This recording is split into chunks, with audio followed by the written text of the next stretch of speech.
High বন্ধুরা, তোমরা সবাই কেমন আছো? আশা করি ভালো আছো। আজকে ব্লগ স্টার্ট করছি। যাব আবাল সিদ্ধি, সেটা উত্তর 24 পরগনার দিকেই পড়ে।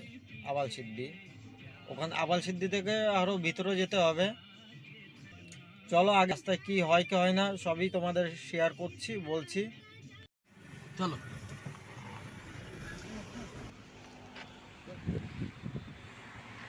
নতুন হয়েছে পামখানা, তাই তো? ওকা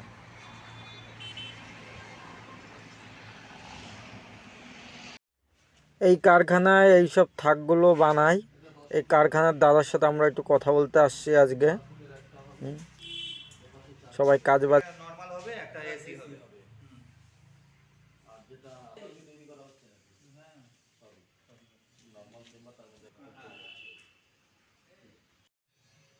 গ্যাসের ওভেন এইগুলো বানায় এরা।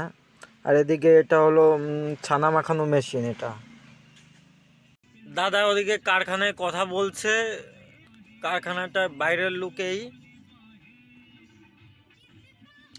হালকা ঠান্ডা পড়েছে, সেজন্য আমি গাড়িতে এসে চুপচাপ বসে রয়েছি। যা কথা বলার দাদা। কারখানা থেকে সিধা বেরিয়ে মাঝ রাস্তায় ভুজিয়া পাঁপড় টিফিন করে নিলাম। বন্ধুরা, এখন আছি চাকদা চৌমাথায়।